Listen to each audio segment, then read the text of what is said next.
دو چیزیں صرف ہیں محرم کے حوالے سے یاد رکھنا، ایک تو محرم کے عاشورہ کا روزہ کہ یہ اسلام سے پہلے بھی اس کو مقدس مانا جاتا تھا، اور رمضان کے روزے فرض ہونے سے پہلے یہ فرض ہوا کرتا تھا۔ جب رمضان کے روزے فرض ہو گئے تو یہ ساقط ہو گیا، جس نے رکھ لیا رکھ لیا، جس نے نہیں رکھا اس نے نہیں رکھا، کوئی مسئلہ نہیں ہے۔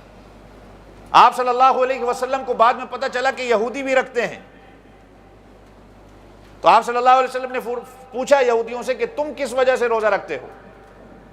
تو یہودیوں نے کہا کہ ھذا یوم صالح نجى اللہ موسیٰ من فرعون، ہمارے لیے تو یہ بہترین دن ہے، اچھا دن ہے، کہ اس لیے کہ اللہ نے موسیٰ علیہ السلام کو فرعون سے نجات دی۔ تو آپ صلی اللہ علیہ وسلم نے فرمایا کہ نحن احق بموسیٰ منکم، ہمارا تعلق موسیٰ سے تم سے زیادہ ہے، ہم تو اس وجہ سے رکھ رہے ہیں۔ لیکن آپ صلی اللہ علیہ وسلم کو یہ پہلو نظر آیا کہ ہماری یہودیوں کے ساتھ مشابہت ہو رہی ہے، حالانکہ کیا عبادت کر رہے تھے وہ بھی۔ بات میں جو کرنا چاہ رہا ہوں آپ اس کو سمجھیں کہ کتنی دقیق بات ہے یہ اس کے اندر۔ آپ صلی اللہ علیہ وسلم نے فرمایا نہیں، ہماری ان کے ساتھ مشابہت ہو رہی ہے۔ تو آپ صلی اللہ علیہ وسلم نے یہ خواہش کی کہ صوموا یوما قبلہ او یوما بعدہ، کہ یا تو اس سے ایک دن پہلا روزہ رکھ لیا جائے یا اس سے ایک دن بعد روزہ رکھ لیا جائے۔ اگلے سال حضور پاک صلی اللہ علیہ وسلم دنیا سے پردہ فرماتے ہیں تو صحابہ نے اس پر عمل کیا۔ علیکم بسنتی، میں پچھلے جمعہ ہی بات کر رہا تھا، علیکم بسنتی و سنت الخلفاء الراشدین المہدیین، میری سنت اور جو کام میرے صحابہ کر گئے تو گویا اسی طرح ہے کہ یہ کام میں نے کیا ہے۔ تو صحابہ نے کہا کہ حضور پاک صلی اللہ علیہ وسلم کی خواہش تھی، لہذا فقہاء کرام نے اس کو مستحب کر دیا کہ یا تو 9 کا روزہ رکھ لیا جائے یا ساتھ میں 11 کا ملا لیا جائے، تاکہ ہم یہودیوں کی مشابہت کے اندر نہ آئیں۔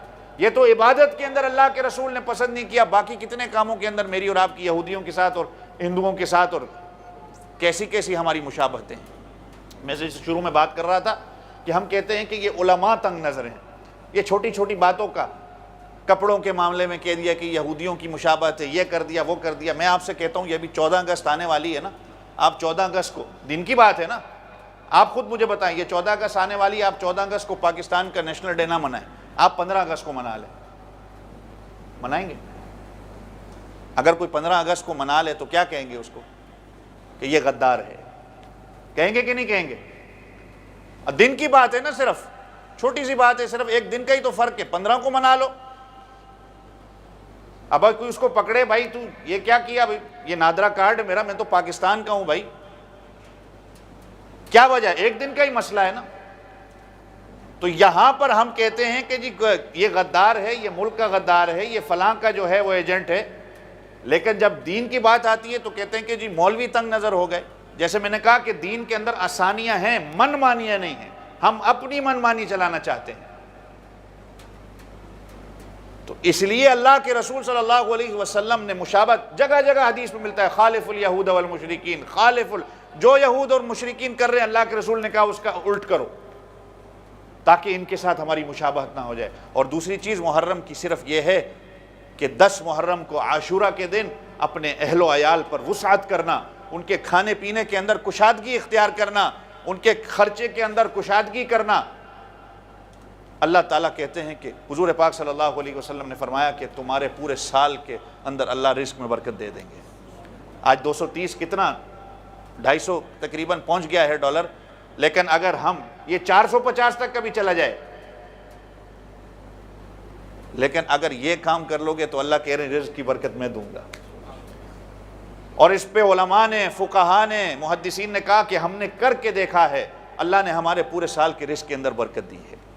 آپ کر کے دیکھیں، کشادگی اختیار کریں ان کے کھانے پینے کے اندر، ان کے خرچے کے اندر کشادگی کر کے دیکھیں۔ یہ 2 چیزیں ہیں صرف، اس کے علاوہ یہ کھچڑی پکانا، یہ حلیم پکانا، یہ سبیلیں لگانا، یہ فلاں کرنا، یہ فلاں کرنا، یہ سب کا سب بدعات ہے، خرافات ہے اور فضولیات ہے۔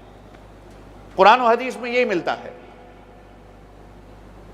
اور کوئی اگر خوشی مناتا ہے اس کے اندر، اللہ کے رسول صلی اللہ علیہ وسلم کی وفات ہوتی ہے ربیع الاول کے مہینے میں، جن کے لیے اس کائنات کو سجایا گیا، اس کائنات کو بنایا گیا۔ آپ صلی اللہ علیہ وسلم کی وفات ربیع الاول میں ہوتی ہے، اس دن تو ہر بندہ خوشی مناتا ہے، اس مہینے میں ہر خوشی ہوتی ہے۔ صحابہ کرام حضرت ابوبکر، حضرت عثمان غنی کی رضی اللہ عنہ کی شہادت ذوالحجہ میں ہوتی ہے، شادیاں ہوتی ہیں، خوشیاں ہوتی ہیں۔ حضرت علی رضی اللہ عنہ کی شہادت رمضان کے مہینے میں ہوتی ہے، اس میں خوشیاں منائی جاتی ہیں، سب کچھ ہوتا ہے، عید کی شاپنگ ہو رہی ہوتی ہے، سب کچھ ہوتا ہے۔ لیکن جیسے ہی محرم آتا ہے کوئی خوشی منا لے تو کہہ دیتے ہیں کہ یہ یزیدی ہے، یہ فلاں ہیں، یہ فلاں ہیں۔ اور ہر بات، وقت بھی اوپر ہو گیا، حضرت حسین رضی اللہ عنہ کے تو جو خطبہ اگر آپ کبھی پڑھیں، چونکہ ہم تو پڑھتے نہیں، جو دیکھا دیکھی سنا سنی باتیں ہیں بس اسی پہ عمل کر لیتے ہیں۔ حضرت حسین رضی اللہ عنہ کا جو خطبہ آپ پڑھیں، حضرت حسین رضی اللہ عنہ نے یہی فرمایا تھا کہ یزید جو ہے یہ عباد الرحمن، حضور اللہ کی عبادت سے ہٹ کے شیطان کے طریقوں پہ چل پڑا ہے۔ اللہ نے جو حلال چیزیں کی ہیں ان کو یہ حرام قرار دیتا ہے، جو اللہ نے حرام کی ہیں ان کو یہ حلال قرار دیتا ہے۔ اللہ کے بجائے یہ شیطان کی اس راستے پہ چل پڑا ہے۔ تو میں اور آپ آج دیکھیں تو یہ کام کر کے ہم بھی تو شیطان کے راستے پہ چل رہے ہیں۔ کہتے ہم اپنے آپ کو حسینی ہیں، لیکن کام وہ اس مہینے میں ہم وہ کرتے ہیں جو شیطان جن سے خوش ہوتا ہے۔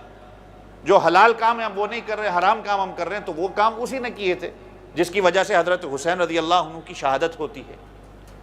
لیکن حضرت حسین رضی اللہ عنہ نے نماز نہیں چھوڑی، حضرت عمر نے نماز نہیں چھوڑی۔ قربانی، یہ قرب، یہ پچھلے مہینے سے میں یہ بات کر رہا ہوں، یہ قرب کا لفظ ہے ہی قربانی۔ اللہ کا قرب حاصل تب ہی ہوگا جب قربانی دو گے۔ تو دین کی خاطر جس طرح یہ صحابہ نے قربانیاں دی، ہمیں قربانیاں دینی پڑیں گی۔ یہ سوسائٹی کی اور لوگوں کی باتوں سننے کی قربانی سے بھی ہمیں جو ہے وہ اپنے آپ کو یہ قربانی دینی پڑے گی۔ فلاں کیا کہے گا، فلاں کیا کہے گا، اللہ اور اس کے رسول کے احکامات پر عمل کرنے والے بن جائیں۔ یہ دو چیزیں تھیں۔ اللہ اس مہینے کی جتنی برکات ہیں، فیوزات ہیں، اللہ تعالیٰ ہمیں حاصل کرنے کی توفیق دے، اور جتنی بھی اس مہینے کی بدعات، شرک اور فضولیات کے کام ہیں، اللہ تعالیٰ مجھے آپ سب کو ان سے بچنے کی توفیق عطا فرمائے، اور اللہ تعالیٰ ہماری حفاظت فرمائے۔ وآخر دعوانا الحمدللہ رب العالمین۔